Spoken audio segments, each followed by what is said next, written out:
नमस्कार दोस्तों, दिव्य होम्योपैथी में आपका स्वागत है। दोस्तों, आप लोग कैसे हैं? उम्मीद करता हूं कि आप लोग अच्छे होंगे। दोस्तों, आज बात करते हैं मोटापा पे। ओबेसिटी यानी मोटापा के बारे में लगभग सब लोग जानते ही हैं और लगभग हर घर में एक दो लोग मिल भी जाते हैं जिनको मोटापा की समस्या है। क्या होता है मोटापा? जानते हैं उसके बारे में। मोटापा यानी ओबेसिटी आप सबको बता देना चाहते हैं कि कैसे होता है। जी, क्या होता है पहले जान लीजिए कि जब शरीर पर फैट की मात्रा ज़्यादा हो जाए या ज़्यादा जम जाए फैट, तो मोटापा की शिकायत हो जाती है। मोटापा अपने आप में कोई बड़ी समस्या नहीं है, लेकिन मोटापा के बाद होने वाली बीमारियों से शरीर को ज़्यादा खतरा हो सकता है। इसलिए इसके बारे में जागरूक रहना और समय पर इसका इलाज कर लेना, समय पर इसको कम कर लेना आपके लिए बहुत ही अच्छा रहेगा। तो बात करते हैं कि मोटापा के क्या कारण हैं जिसकी वजह से मोटापा होता है। जैसे आप कैलोरी ज़्यादा खाते हैं, खाना ज़्यादा खाते हैं और लेकिन उस खाने के हिसाब से आप मेहनत ज़्यादा नहीं करते हैं, तो आपके मोटापा होने की समस्या बढ़ सकती है। आप दिन भर बैठे रहते हैं, कोई मेहनत नहीं करते हैं, तब भी आपको मोटापा की समस्या हो सकती है। आप चीनी का ज़्यादा प्रयोग करते हैं, मीठे चीज़ों का ज़्यादा प्रयोग करते हैं, उससे भी आपको ये समस्या हो सकती है। और तेल से या तेल से बनी हुई चीज़ें या चर्बी युक्त चीज़ें खाने से भी आपको ये समस्या हो सकती है। तो मोटापा बहुत कारणों से हो सकती है, अल्कोहल लेने से भी हो सकती है और अगर आप तनाव में रहते हैं फिर भी आपको मोटापा की समस्या हो सकती है। तो लक्षणों के बारे में जानकारी लेते हैं कि क्या-क्या लक्षण दिखते हैं। तो सबसे पहला लक्षण आपको शरीर पर ही दिखाई देगा कि वजन बढ़ने लगा है, तो लोग कहेंगे कि आप मोटे होने लगे हैं। आपको भी लगेगा कि नहीं, मुझे मोटापा का मैं शिकार हो रहा हूँ धीरे-धीरे। तो वो चीज़ दिखेगा ही। दूसरा चीज़ है कि सुस्ती और थकान बनी रहेगी। जब आप मोटे हो जाएंगे तो शरीर में सुस्ती और थकान बनी रह सकती है। सांस फूल सकता है, आप चलते समय, सीढ़ियाँ चढ़ते समय आपकी सांस फूलने लगेगी। आपको लगेगा कि मेरी सांस में जल्दी जल्दी मुझे सांस लेना पड़ता है, सांस फूलता है। ये समस्या हो सकता है। या तो आपको बहुत नींद आएगी, बहुत नींद आएगी। कुछ लोग हमेशा दिन दिन भर रात भर सोते रहते हैं, वो बोलते हैं कि मुझे मेरी नींद ही नहीं पूरी हो रही है। वो समस्या मोटापा में हो सकता है। या तो अनिद्रा की शिकायत होगी, आपको नींद अच्छे नहीं आएगी या प्रॉब्लम होगी नींद की, तो वो समस्या जो है उसकी भी समस्या हो सकती है कि आपको नींद ना आए। और खर्राटे की समस्या, अगर आप सो रहे हैं तो आपके अगल बगल में जो लोग रहते हैं उनसे पूछेंगे तो वो बताएंगे आपको कि आपकी नाक से आवाज़ आती है, खर्राटे लेते हैं आप, वो समस्या हो सकती है। और मानसिक रूप से आप परेशान भी हो सकते हैं मोटापा की वजह से। तो ये सारे लक्षण होते हैं मोटापा के। और अब जानते हैं कि जांच कैसे करें मोटापा की। तो मोटापे की कोई बहुत बड़ी जांच नहीं है। बीएमआई, बॉडी मास इंडेक्स से हम इसको नाप सकते हैं। बीएमआई होता है वजन और लंबाई का अनुपात।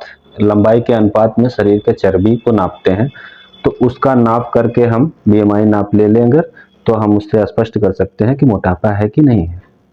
तो उसके बारे में जानते हैं कि क्या होता है। अगर 18.5 से लेकर के 24.9 तक अगर आपका बीएमआई है, तो आप समझ लीजिए कि आपकी ये बीएमआई सामान्य बीएमआई है, आप एकदम स्वस्थ हैं। लेकिन अगर 25 से लेकर के 30 तक ये बीएमआई आपकी आती है तो आपका ओवरवेट में है, आपके वजन हल्का सा बढ़ा है, आपको थोड़ा सा ध्यान देने की ज़रूरत है। लेकिन अगर ये बीएमआई आपकी 30 से 35 आती है तो आप फर्स्ट ग्रेड के मोटापा के शिकार हैं। आपको अभी से चेत लेना चाहिए। आपको इसके लिए थोड़ा सा एक्सरसाइज वगैरह करना चाहिए। आपके खान पान पे ध्यान देने की ज़रूरत है। अगर 30 से 35 है तो आप सेकेंड ग्रेड में हैं, तब तो थोड़ा सा और ज़्यादा ध्यान देना चाहिए। और 35 से 40 के बीच में है तो और ध्यान देना चाहिए। या अगर 40 के ऊपर हैं, आप ये समझ लीजिए 40 के ऊपर हैं तो आप खतरनाक स्थिति में हैं, क्योंकि अब मोटापा हद से ज़्यादा हो चुका है। अब इस पर ज़रूर ध्यान दें। नहीं तो ये तमाम तरीकों को से आपको परेशान कर सकता है। तो आपको समझ में आ गया कि इसकी जांच कैसे होगी, मोटापा क्या होता है। अब चलते हैं कि इससे होने वाली बीमारियों के बारे में जान लेते हैं। तो मोटापा से कौन कौन सी बीमारियां हो सकती हैं उसके बारे में जानने की कोशिश करते हैं। तो सबसे पहली बीमारी है कि अगर आपके शरीर में मोटापा है तो आपको हाई ब्लड प्रेशर की समस्या हो सकती है, आपको शुगर की समस्या हो सकती है, आपको कोलेस्ट्रॉल या ट्राइग्लिसराइड आपका बढ़ सकता है, और आपको डिप्रेशन की भी समस्या हो सकती है, और हार्ट डिजीज की समस्या भी हो सकती है। तो ये सारी समस्याएं होंगी तो ये आपके जीवन के लिए खतरा बन सकती हैं। इसलिए मोटापा से आप लोग अवेयर रहें, जानकारी रखें इसका, और इसके ट्रीटमेंट या एक्सरसाइज वगैरह पर ध्यान देने के लिए जागरूक हों। आइए बात करते हैं बचाव। क्या करें कि हम इससे बचे रहेंगे, मोटापा मुझे परेशान ना कर सके। तो डेली एक्सरसाइज करें, अपने रूटीन में शामिल करें। 45 मिनट की एक्सरसाइज बहुत ज़रूरी है, सबको करना चाहिए। हर दिन आप 45 मिनट एक्सरसाइज करेंगे तो आपका मोटापा धीरे धीरे कम होने लगेगा। दूसरी चीज़ है, अगर आप सीढ़ियाँ चढ़ते हैं तो आपका वजन लगातार मेंटेन रहेगा। आप पैदल चलने की आदत डालते हैं, उससे भी आप अच्छे से मेंटेन कर सकते हैं। रनिंग कर सकते हैं, जॉगिंग कर सकते हैं। इसके साथ साथ खाने पीने में तेल का परहेज करिए, चर्बी वाले चीज़ों का सेवन ना करें, जैसे मीट, मांस, चिकन, मटन जो भी है, ये सब सारी चीज़ों से परहेज करना चाहिए। और एल्कोहल का सेवन कम करना चाहिए, और सलाद, फलों का सेवन ज़्यादा करना चाहिए। फलों के सेवन में आपको मीठे फलों का सेवन कम करना है। बाकी आपको एक्सरसाइज की बहुत ज़रूरत है, एक्सरसाइज ज़रूर करें तो आप इससे बच सकते हैं।